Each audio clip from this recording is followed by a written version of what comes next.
राधे राधे महाराज जी। महाराज जी, क्या ज्यादा पूजा करना भी हानिकारक होता है? हम आपके सामने बैठे हैं, जिंदगी ही पूजा है। हानिकारक है? आप क्यों आए हो? आपकी शरण में है। क्यों? हमारे में क्या है? भक्ति भाव है, पूजा है। तो आप ये समझो, तो ज्यादा पूजा हानिकारक कैसे हो सकती है? हानिकारक पाप कर्म होता है, हानिकारक हिंसा होती है, हानिकारक बेविचार है, हानिकारक जुआ है, हानिकारक शराब है। भगवान की पूजा हानिकारक हो सकती है? कैसी बात करते हैं? कैसे ये बात कैसे मतलब दिमाग पे आई? पूजा करने से मतलब अपने ग्रह जैसे मतलब बात समस्या ये है कि कुछ लोगों के दिमाग में ऐसा बैठ जाता है कि जो ज्यादा धर्म से चलते हैं, जो ज्यादा पूजा करते हैं, वो परेशान हो जाते हैं। आप जो प्रश्न कर रहे हो मैं उसे समझ रहा हूं, उसकी धारा को। ऐसा नहीं है। पूर्व के जो पाप कर्म हैं, जैसे हमारी दोनों किडनी फेल है, बचपन से बाबा जी हूं, ये हमारे पूर्व के पाप कर्म का फल है। और ये हमारे भजन का फल है कि हमें पूरे की पूरी जनता का प्यार मिल रहा है। हम सुबह जब निकलते ना, छोटे बच्चे से लेकर सब राधा राधा राधा, तो दिखाई देता है, सबकी आंखों में प्यार दिखाई देता है। भक्ति से दुख नहीं मिलता, लेकिन जैसे हमने अभी भक्ति शुरू की, हमारे पाप कर्म का परिणाम लग गया, तो अब हमें दुख मिलेगा। क्योंकि भक्ति हमारी अभी खेती है, लेकिन पुरानी खेती में हमने बबूल बोए हैं, पाप बोए हैं, तो हमको भोगना पड़ेगा। जैसे बड़े बड़े संतों को भोगना पड़ता है। रामकृष्ण परमहंस जी के कैंसर और बड़े बड़े संतों के कष्ट देखे गए, और वो इतनी सामर्थ्य रखते हैं कि दूसरे के कैंसर को मिटा दे, दूसरे के दुख को मिटा दे, लेकिन वो अपने दुख को भोग करके भगवान की प्रसन्नता के लिए भगवान को भक्ति से कभी किसी को दुख मिल ही नहीं सकता, लेकिन भक्तों के जीवन में दुख देखा गया है। हाँ जी, बात समझना। उस दुख में भी वो सुखी रहे हैं और बड़े बड़े कष्ट उनके जीवन में आए। क्या हुआ? अब जैसे हमारा आखिरी जन्म है, अब हमें जन्म नहीं लेना, तो हमारे हजारों अनंतों जन्मों के पापों को थोड़ा थोड़ा भुगा कर, अब जब थोड़ा थोड़ा भोगेंगे तो कदम कदम पे भोगना है। अब भोगते भोगते मर जाएंगे, इसके बाद भगवान को प्राप्त हो गए, खत्म। अब तुम्हारा अनंत जन्म भटकना है। अभी बोले पापी आदमी कोई भी कष्ट नहीं हुआ, जुकाम भी नहीं हुआ, चट मर गया। देखने को मिलता है ऐसा कि पापी आदमी हंसते नाचते मर गया, और संत बने हैं, पूरा जीवन भजन करो, महीनों सड़ना पड़ा। क्यों? क्योंकि इनके अनंत जन्मों का हिसाब होकर अभी भगवान को प्राप्त होंगे, और उनको भटकना पड़ेगा, अभी हजारों जन्म भटकना पड़ेगा। भक्ति से कभी किसी को परेशानी हो ही नहीं सकती। भक्ति कभी दुख, भगवान भला मंगल भवन है, उनका भजन उनकी पूजा किसी को दुख दे सकती है? उनकी पूजा तो दुखों का निवारण करती है। ये बात पक्की समझ लीजिए। नंदिनी जी दिल्ली से। राधे राधे महाराज जी। महाराज जी, हमें कैसे पता चले कि भगवान हमारे से प्रसन्न है? क्योंकि संसार में रह कर कोई ना कोई गलती तो बन ही जाती है महाराज जी। जब निरंतर भगवान का स्मरण हो, शास्त्र विरुद्ध आचरण न हो, कोई पापाचरण न हो, और संत समागम मिलता रहे, तो जान लेना चाहिए हमारे ऊपर भगवान बहुत प्रसन्न है। अब मोहि भाव भरोस हनुमंता, बिनु हरि कृपा मिले नहीं संता।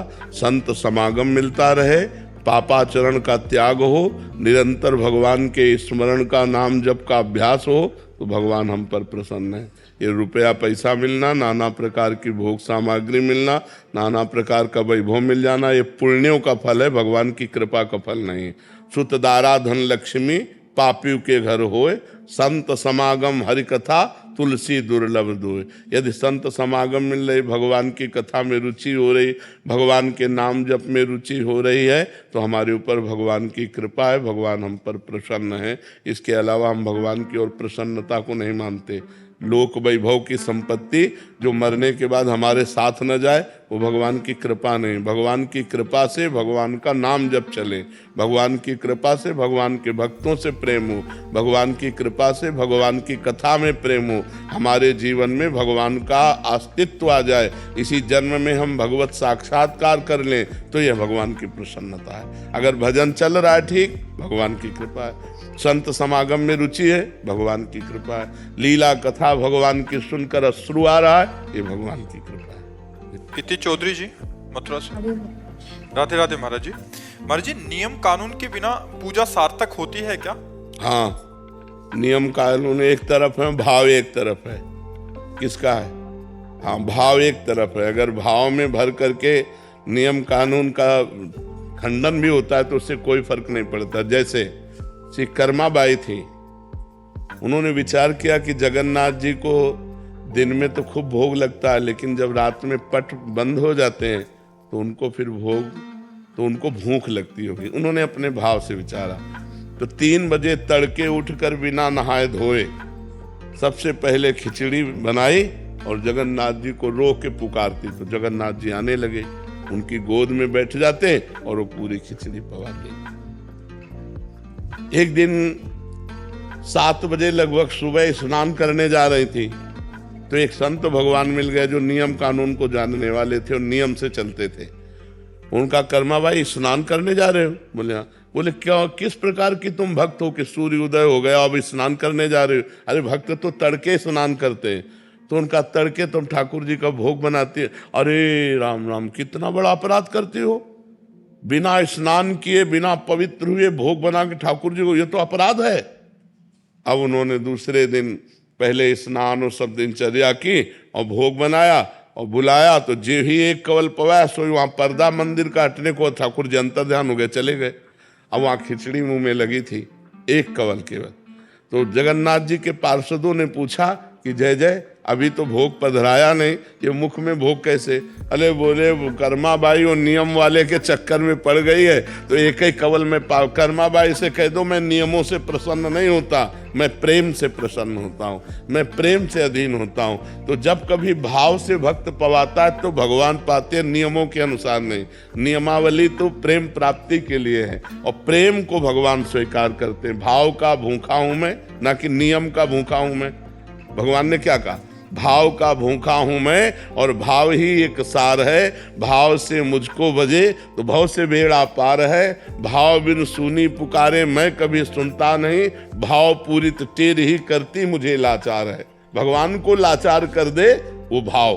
तो भाव की प्राप्ति होती है जब संयम नियम पूर्वक भजन करता चला जाए। लेकिन सेवा में प्रधानता भाव की होनी चाहिए, नियम की नहीं। इसके बाद ये चढ़ना, इसके बाद ये चढ़ना, एक नियम की तरह पूरा हो गया, भाव तुम्हारा बना नहीं।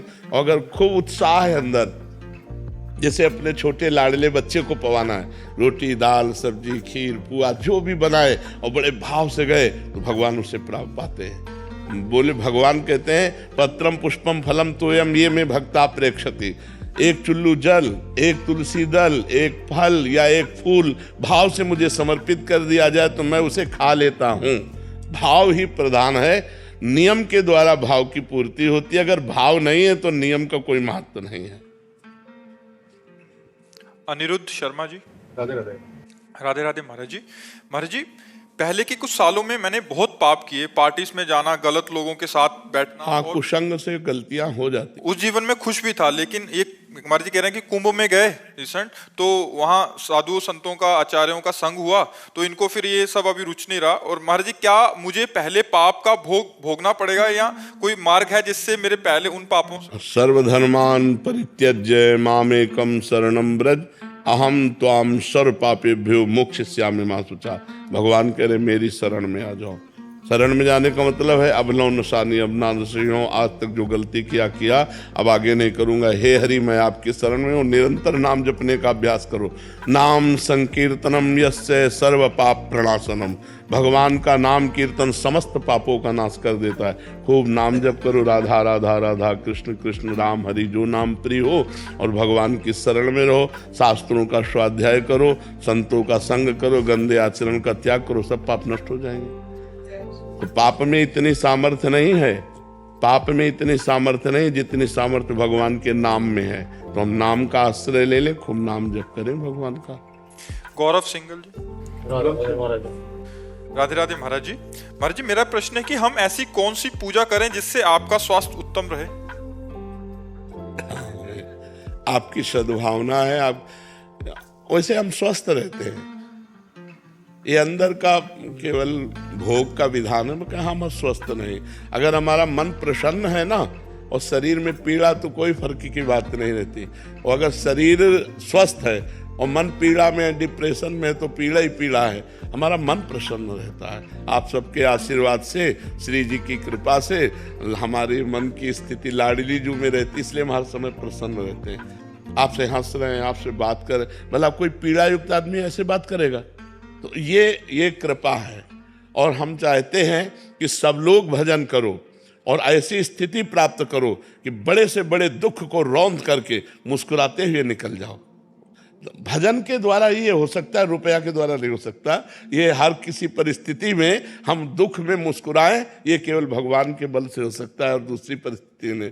तो आपका ये जो सद्भाव है यही हमको आगे बढ़ा रहा है, हमको दुख से बचा रहा है। आप लोगों की सद्भावना, और कुछ करने की जरूरत नहीं। ये जो आप सद्भावना कर रहे हो ना कि आप स्वस्थ रहो, आप सुखी रहो, यही सद्भावना हमको स्वस्थ रख रही, सुखी रख रही। बकाया अब तो जब तक प्राण नहीं जाएंगे तब तक वो भोगना पड़ेगा, क्योंकि किडनी फेल हो चुकी है।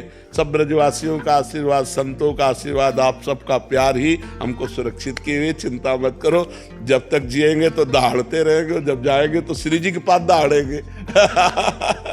जी। धर्मदास जी अयोध्या जी से। सीताराम महाराज जी, आपके चरणों में कोटि कोटि प्रणाम। महाराज जी, देहाभिमान की निवृत्ति कैसे हो? सदगुरु के चरण आश्रय से, किसी साधन से नहीं। क्योंकि जिस साधन का हम आश्रय लेते हैं उसमें कर्तृत्व भाव बना रहता है। अहंकार विमूढ़ आत्मा कर्ता हमिति मन्यते, उसमें अहम पुष्ट होता रहता है। और जब हम गुरु चरण आश्रित रहते हैं तो गुरुदेव भगवान की कृपा से 20 साल से मौन है। गुरुदेव भगवान की कृपा, उनकी आज्ञा पर रहने से अहंकार का नाश हो जाता है। तिनके संगति रहत जाति कुल मद सब नंसई, संतत सेवक सदा भजत जे श्री हरिवंश। जो गुरुदेव आचार्य की शरण में रहता है, उनकी आज्ञा के अनुसार साधन करता है, तो धीरे धीरे धीरे उसका देहाभिमान गलित हो जाता है और वो ये देख पाता है कि मेरे द्वारा जो भी आचरण हो रहे हैं वो यंत्रवत भगवान करा रहे हैं, वो गुरुदेव करा रहे हैं, मेरी सामर्थ्य नहीं है। जो गुरुदेव की चरण पंकज पराग का रज का सेवन करता है वो बहुत बड़भागी, देहाभिमानी रहित हो जाता है। जे गुरु चरण रेणु अनुरागी, ते लोकहु वेदहु बड़भागी। जे गुरु चरण रेणु सिर धरहि, ते जन सकल विभव बस करहि। बन्नो गुरु पद पदुम परागा, सुरुचि सुबास सरस अनुरागा। श्री गुरु पदनख मनिगन ज्योति, सुमिरत दिव्य दृष्टि ही होती। गुरुदेव भगवान की कृपा से देहाभिमान गलित हो जाता है। गुरुदेव भगवान की कृपा ही मोक्ष प्रदान करती है। गुरुदेव भगवान के वाक्य ही महामंत्र है। गुरुदेव भगवान की पूजा ही सर्वस्व पूजा है। ध्यान मूलम गुरु मूर्ति, पूजा मूलम गुरु पदम, मंत्र मूलम गुरु वाक्यम, मोक्ष मूलम गुरु कृपा। मोक्ष मूलम गुरु कृपा। तो गुरुदेव की कृपा से ही देहाभिमान का नाश होता है। ये हमने खुद देखा। जब गुरुदेव भगवान ने दर्पण दिखाया कि तुम क्या हो, तब समझ में आया कि अरे नहीं, ये तो गुरुदेव की कृपा से हो सकता है कुछ। तो गुरु कृपा ही केवलम, गुरु कृपा से ही देहाभिमान का नाश होता है। महापुरुषों का संग करे, उनके आश्रित रहे, खूब डट के साधन करे, पर साधन गुरुदेव की कृपा से हो रहा है ऐसा अनुभव करे तो देहाभिमान नष्ट हो जाता है। प्रकाश जी तमिलनाडु से। महाराज जी राधे राधे। महाराज जी, भगवत गीता में 3 मुख्य योग का वर्णन किया है, कर्म योग, भक्ति योग और ज्ञान योग। महाराज जी, इनमें से कौन सा योग जीवन में सर्वश्रेष्ठ है? सब अपनी जगह श्रेष्ठ हैं। अपनी बुद्धि को देखना चाहिए कि मैं किस योग का अधिकारी हूँ। यदि खूब कर्मठता है, कर्म प्रवीणता है, कर्म में रति है, तो निष्काम भाव से कर्म योग के अधिकार का वो प्राणी है, मनुष्य है।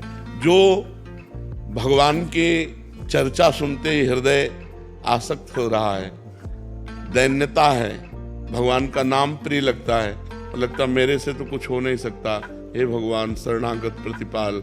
ना विषयों का संपूर्ण त्यागी है, ना उसे संसार का संपूर्ण ज्ञान है, वो अपने को अधम समझकर भगवान की तरफ, वो भक्ति का अधिकारी है। और जो बहुत विवेकशील है, तर्कशील है, और जो वैराग्यवान है, जो चरम सीमा की वस्तु को प्राप्त करने के लिए अपने प्राण तक देने के लिए तैयार, वो ज्ञान मार्ग का अधिकारी है। वैराग्यवान, विवेकशील, तर्कशील, बुद्धि प्रधान ज्ञान मार्ग, भाव प्रधान दैन्य भाव, शरणागति का भाव, अपने में असमर्थता भक्ति भाव, कर्मठ प्रवीणता, कर्म प्रवीणता, कर्मठता, ये कर्मयोग। तो अपने को देखना चाहिए कि अपना भाव किधर है, कर्म प्रधान है या भाव प्रधान है या ज्ञान प्रधान है।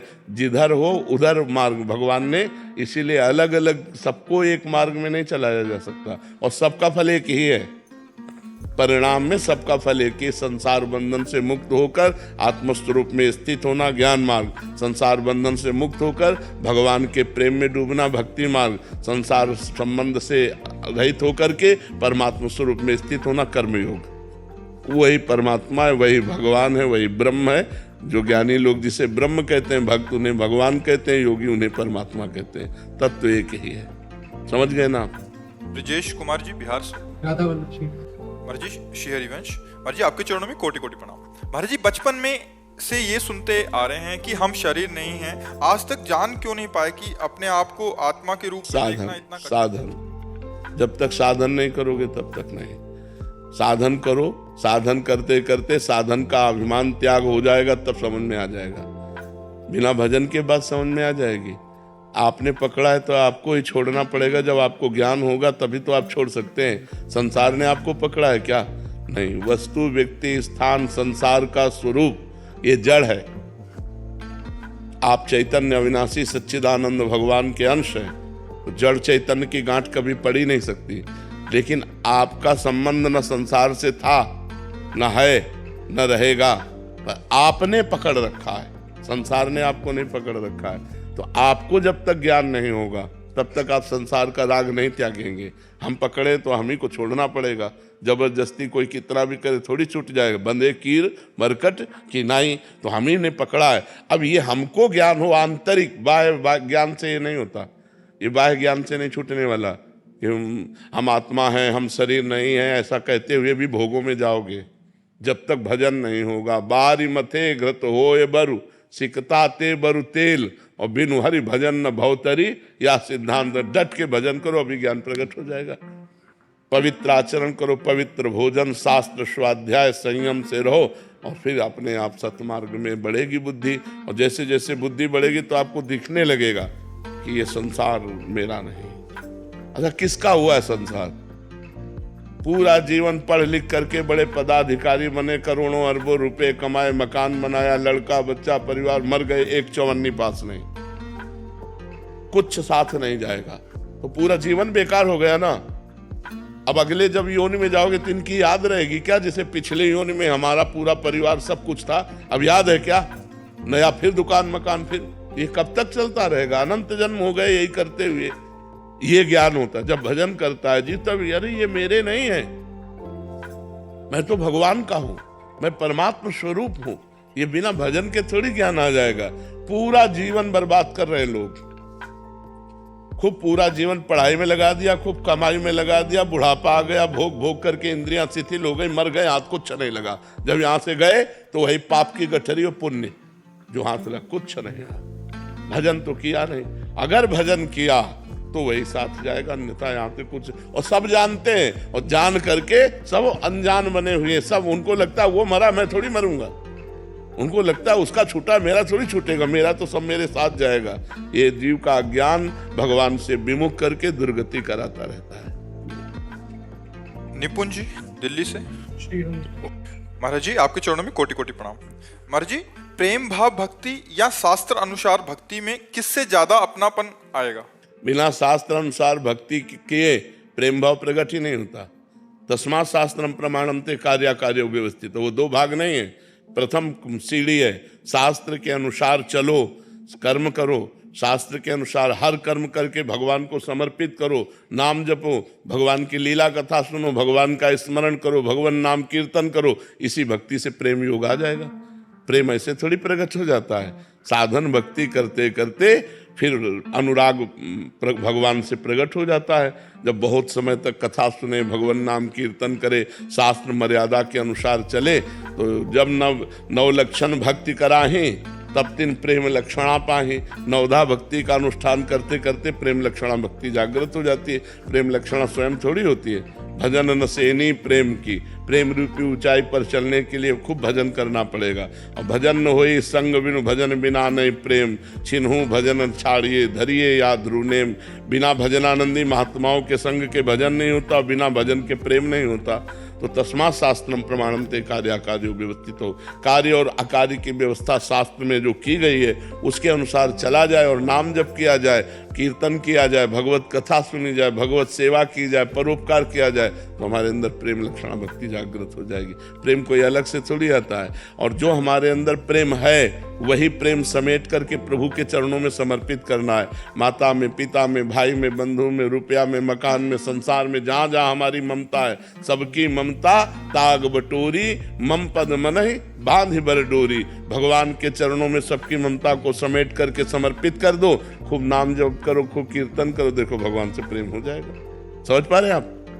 तो ये नहीं कि शास्त्र भक्ति अलग है और प्रेम भक्ति अलग है। शास्त्र भक्ति के अनुसार चलने पर ही प्रेम भक्ति का प्रादुर्भाव होता है। रजत साहनी जी, राधे राधे महाराज जी। महाराज जी, बिहारी जी के दर्शन करते समय क्या करना चाहिए, क्या बोलना चाहिए? कुछ इच्छा हो तो मांगना चाहिए या सिर्फ शुक्रिया करना चाहिए? प्यारे के दर्शन से कुछ मांग प्रकट होती है क्या? जब अपने प्यारे को देखते तो यही लगता है अहो भाग्य, आज सौभाग्य है कि मैं आपको देख पा रहा हूँ। मैं आपसे क्या मांगूं? सबसे बड़ी बात तो आपने दे दी कि अपने समीप बुला लिया और आपको मैं देख पा रहा हूँ। बस प्रभु, मैं सदैव जो आपको देख पा रहा हूँ यही देखता रहूं, यही चिंतन बना रहे। जब ये देखते रहोगे, चिंतन बना रहेगा, तो दुख पास आएगा नहीं, विपत्ति पास आएगी नहीं।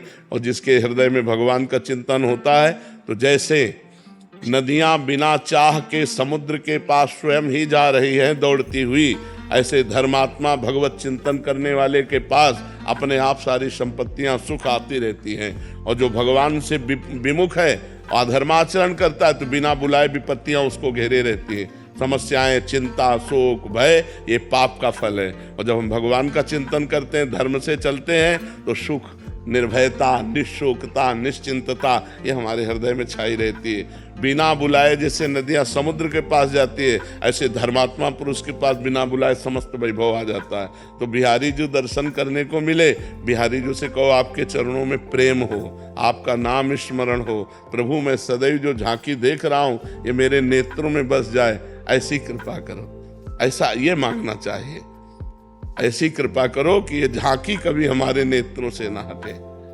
स्वामी जी महाराज ने एक पद में गाया है, ऐसे ही देखत रहो जन्म सफल कर मानो, प्यारे की भांति भांति के प्राण प्यारे, जुगल किशोरे जानो।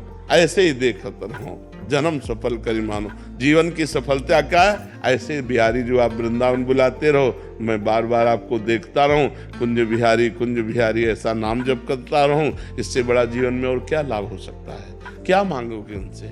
जो मांगोगे सब ऐसे ही होगा जैसे चक्रवर्ती सम्राट के पास कोई जाए, गरीब आदमी, और वो बोले प्रसन्न हम हुए, वरदान मांगो, तो कहेगा वरदान 1 साल भैंस का चारा और हमारे खाने पीने की व्यवस्था कर दो, क्योंकि उसकी क्षमता नहीं और मांग ले। वो गरीब आदमी ये सोचेगा 1 साल के लिए भोजन मिल जाएगा, 1 साल के लिए भैंस और गाय का चारा मिल जाएगा, इससे बढ़कर क्या है? वो इससे ज्यादा मांग ही नहीं सकता। ये नहीं जान सकता कि ये चक्रवर्ती सम्राट है, ये नगर का नगर दे सकता है, ये हमारे आजीवन का भरण पोषण कर सकता है। तो अखिल कोटि ब्रह्मांडों के नायक परात्परी इस भगवान सच्चिदानंद से हम क्या मांग सकते हैं?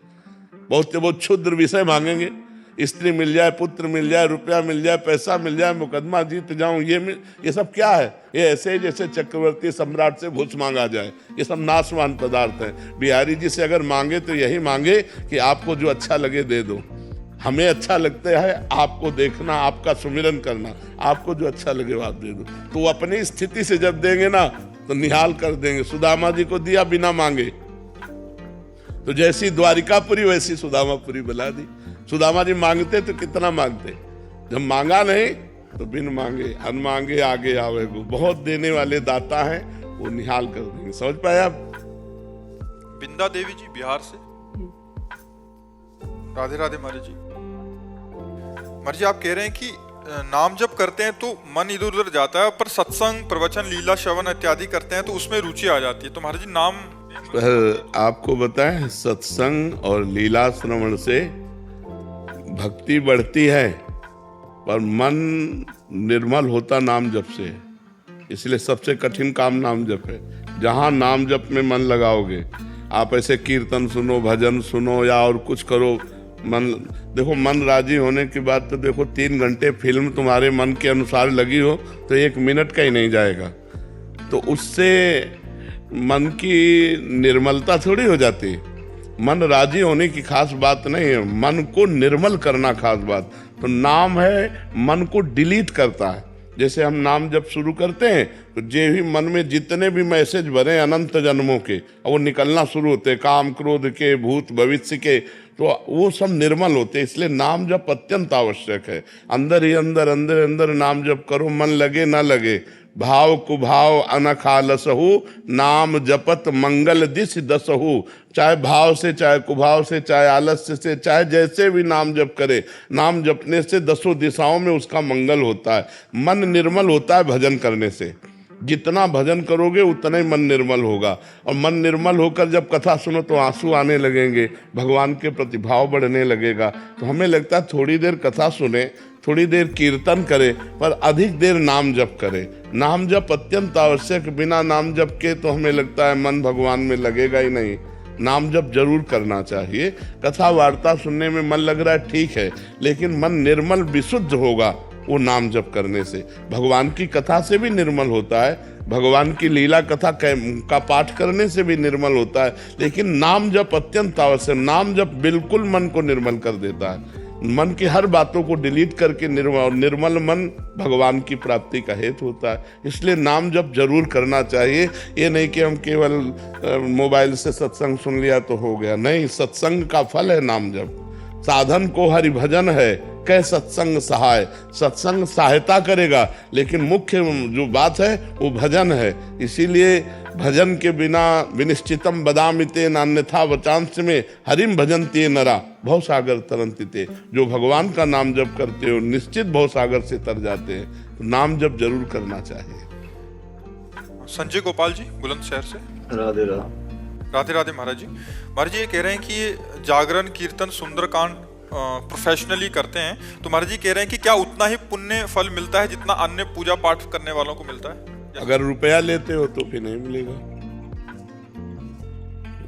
बिल्कुल पाई भर पुण्य नहीं मिलेगा, क्योंकि आप उसे बेचते हैं ना। खुली बात समझिए। हम आपसे कह रहे हैं कि हम 1 घंटे सुंदरकांड का पाठ करेंगे, आप 100 रुपया दें। 100 रुपया में हमने बेच दिया। अब वो पाठ का हमें फल नहीं मिलेगा, उसको फल मिलेगा जिसने हमें 100 रुपया दिया है। अब पर्सनल आप अगर बैठ करके पाठ करते, हनुमान जी को सुनाते, तो वो आपका होगा। लेकिन आप रात भर देवी जागरण किए और 5000 रुपया ले आए, तो 5000 में आपने अपने देवी जागरण को बेच दिया, वो आपको पुण्य फल नहीं मिलने वाला। क्योंकि जिसने करवाया है और जो 5000 रुपया दे रहा है, तो रात भर इसी बात के तो 5000 दे रहा है कि आप कीर्तन कीजिए, आप गाइए, इसी बात के 5000 आप ले रहे हैं, तो वो आपका पुण्य नहीं होगा। समझ पा रहे हैं आप? इसलिए पर्सनल भी कीजिएगा, ये तो कीजिएगा ही, लेकिन अपने घर में भी एकांत में बैठ करके सुंदरकांड का पाठ कीजिएगा, थोड़ी देर नाम जप कीजिएगा, जो आपका पर्सनल होगा। समझ पा रहे हैं आप? करिए, जरूर करिए। जीवन की सार्थकता है, अपना भी तो कुछ पुण्य होना चाहिए, अपना भी तो लाभ होना चाहिए। नरेश गोयल जी कोलकाता से। महाराज जी आपके चरणों में कोटि कोटि प्रणाम। महाराज जी पिछले 23 वर्षों से एक ज्ञान मार्गी उससे जुड़ा था। पिछले कुछ वर्षों से नए लोगों को अध्यात्म में जोड़ने के लिए भगवत गीता एवं ग्रंथों की कक्षाएं चलाई। सबसे पहली बात यह है कि हम लोग वस्तु को प्राप्त नहीं कर पाते और दूसरों को उपदेश करने लगते हैं। क्या आपको ब्रह्म बोध हो गया? क्या आपको भगवत साक्षात्कार हो गया? मरोगे तो तुम्हारे पास कौन सी अनुभूति है? फायदा क्या? तो दूसरों को क्या दे दोगे जब आपके पास ही नहीं है? हमारी बात समझना। मतलब हम एक भाईचारे से, प्रीति से कह रहे हैं कि अपने पास है नहीं और दूसरों को हम निमंत्रण दें, तो हम दे क्या देंगे? बोलो क्या दे दोगे आप? गीता का क्या अनुभव है आपको? आप विचार करके देखो। उपनिषदों का क्या अनुभव है? तो हमारा जीवन सार्थक तब होगा जब हम अनुभूति कर लें, हम भगवत साक्षात्कार कर लें, हम ब्रह्मानुभूति में, हम इंद्रिय विजयी हो जाए। श्रद्धावान लभते ज्ञानम तत्परा संयतेन्द्रिया ज्ञानम लब्ध्वा पराम शांति मचिरेणाधिगच्छति। अब दूसरों को लुटाओ जो आपके पास खजाना आ गया है। तो पहले श्रद्धावान, शास्त्रों का स्वाध्याय, संतों का संग, और जो जाना उसको अपने जीवन में उतारा। तत्परा संयतेन्द्रिया, अपनी इंद्रियों को काबू में किया और उस पर परायण हुए, तब जो बोध होगा, ज्ञानम लब्ध्वा परम शांति, वो परम शांति का। तो मुझे लगता है कि ऐसे आप ही नहीं, लाखों लोग भूल कर रहे हैं। अपनी जानकारी को अपनी अनुभूति में ना बदल करके दूसरों को, ना दूसरों का कल्याण हुआ ना आपका कल्याण हुआ। जब उपदेष्टा का कल्याण नहीं हो पाया तो उपदेश जिनको दिया जा रहा है उनका कल्याण कैसे हो जाएगा। और अनुभूति करना कोई दाल भात है नहीं, पूरा जीवन लग जाता है इंद्रियों को संभालते संभालते, भगवान के चिंतन में पूरा जीवन अर्पित करके। और जिनको अनुभूति हो गई वो एक बार बोल दें तो तुम्हारे दिमाग में बात चढ़ जाएगी और आपको वही रंग में रंग देगी। जो भगवत प्राप्त महापुरुष है ना, वो जो बोल देना वही तुम्हारे अंदर रंग चढ़ जाएगा, बदलेगा नहीं, वही दिमाग में छाया रहेगा। तो हमें लगता है पहले हमको अनुभूति करनी चाहिए, भगवत अनुभूति हो जाए। तो कितने सुंदर सुंदर गीता के उपदेश हैं, एक श्लोक जीवन में आ जाए तो सिद्ध महापुरुष बन जाए। अनन्य चेता सततम यो माम स्मृति नित्य सा, जो अनन्य चिंतन। अब अनन्य चिंतन होता है? नहीं होता। कि गीता का जब तक हमने साक्षात्कार नहीं किया तो हम उसके विषय में आपको बता क्या सकते हैं। मतलब मैं देखो, शब्द पढ़ करके शब्द सुना देना या विद्वता होने पर उसकी व्याख्या कर लेना, ये गीता का साक्षात्कार नहीं है। गीता का साक्षात्कार है ब्रह्मानुभूति, स्वरूप बोध, और उसके लिए बहुत। तो हमें लगता है कि बंधन से हम छूटे नहीं तो हम दूसरे को बंधन से कैसे मुक्त कर सकते हैं। जब आपको कला ही नहीं आती बंधन से छोड़ने की, क्योंकि स्वयं नहीं छूटे, तो आप दूसरों को कैसे छुड़ा सकते हैं? फिर वो एक मजाक होगा ना। तो हमें लगता है कि आप अपने जीवन को पहले गीता का साक्षात्कार करने में लगाइए, साधना में बैठिए, तन्मयता कीजिए, और जो सेवा मिली है इसको एक सेवा मान लीजिए।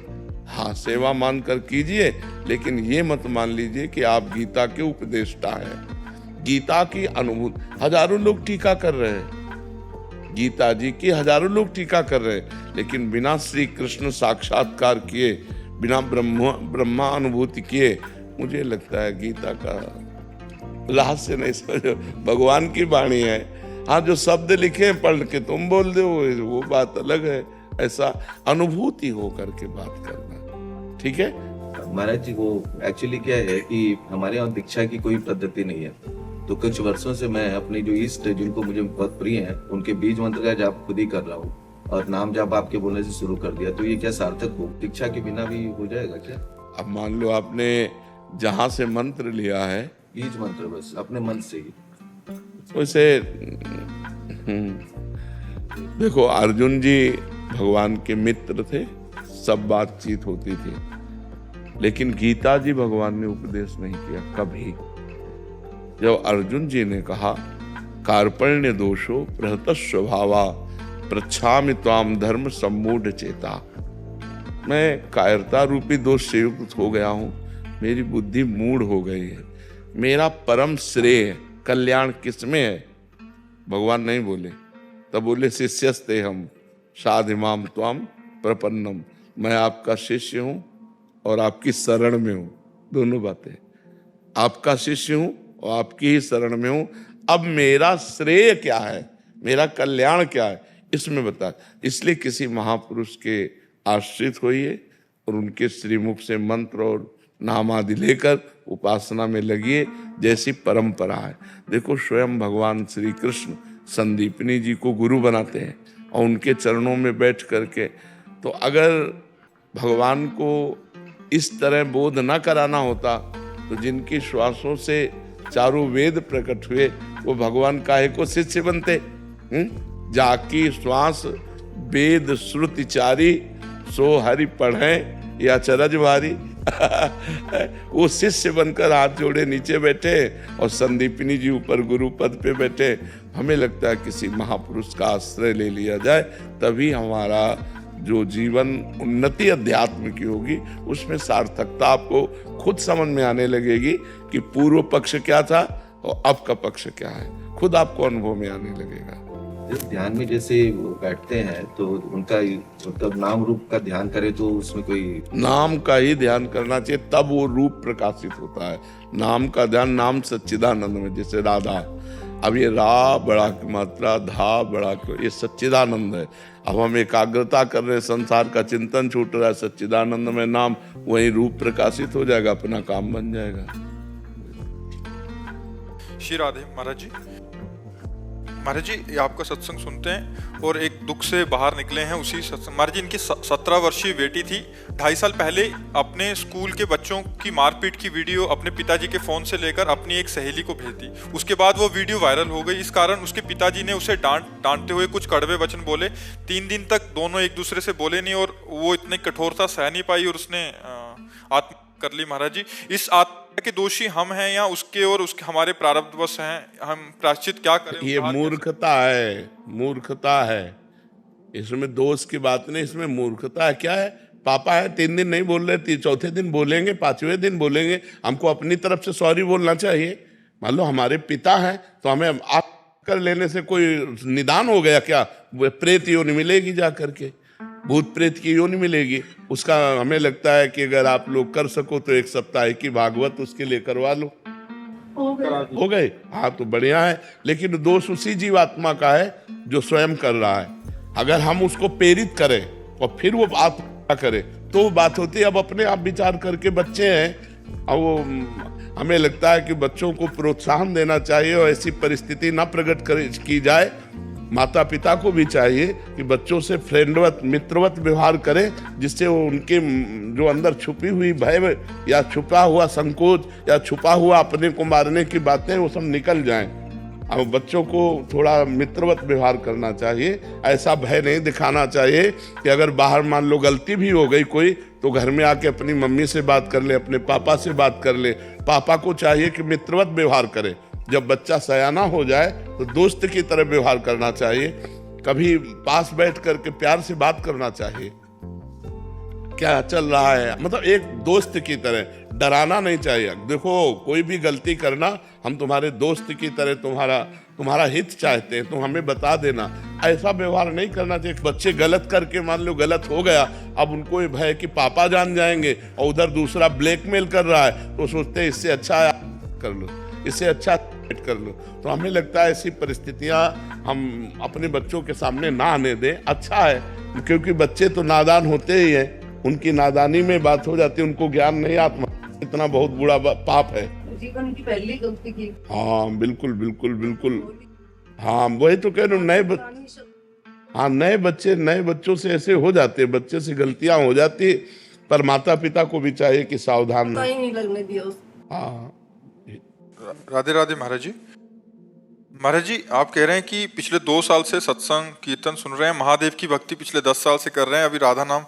महाराज जी कह रहे हैं कि ये मेडिकल लाइन में है और पिछले 5 साल से ड्रिंक की लत लग गई और अभी छोड़ नहीं पा रहे महाराज जी ड्रिंक।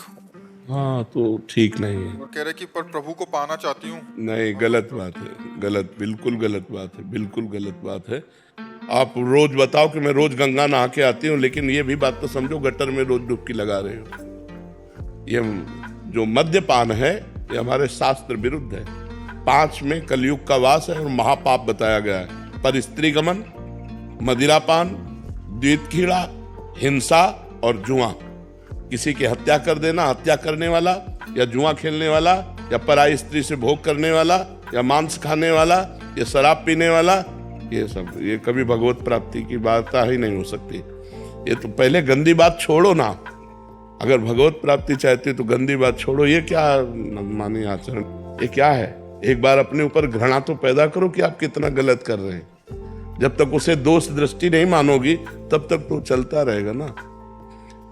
कैसी कैसी गंदी आदतें पाल ली हैं। 100 रुपया अगर रोज जोड़ लो और 5 महीने में कितना होता है? 3,000 रुपया किसी गरीब की सेवा में लगा दो, किसी बीमार की सेवा में लगा दो तो भगवान की प्राप्ति का हेतु हो जाए। ये क्या है? क्या है? क्या है? इसमें आपको घृणा करनी चाहिए, आपको छोड़ना चाहिए। आज नियम लोक में शराब नहीं पीऊंगी, हिम्मत हो तो बोलो। है हिम्मत? पक्का? वृंदावन में बैठी हो हमारे सामने, बोलो आज के बाद शराब नहीं पीऊंगी। आज के बाद शराब नहीं पीऊँ। हाँ, भगवान तुम्हें बल देंगे, भगवान तुम्हारी सहायता करेंगे। नाम जप करो और आज के बाद शराब नहीं। हाँ, बस शराब मत पीना तुम। वो सब ऐसे हो जाता है जैसे घर में पोछा लगाया और फिर धूल फेंक दो। तो पोछा लगाने का मतलब क्या रहा? नाम जप का मतलब क्या रहा? जब आपके आचरण पवित्र ना रहे, आपका खान पान पवित्र ना रहे, मांस आदि तो नहीं पाते। हाँ, तो बस शराब आज से छूट गई, अब दोबारा मत पीना। अगर अब पियोगी तो फिर कोई चांस नहीं है। ये तो भारी अपराध बन जाएगा कि वृंदावन में बैठ करके उस संत समागम में आपने ना कहा और फिर पियो। तो ठीक है, हमारी बात आज से पक्की? हाँ, पक्की, ठीक है, बहुत सुंदर। और वो नाम जब तो करती, आराधना तो करती, ये गंदी बात छूट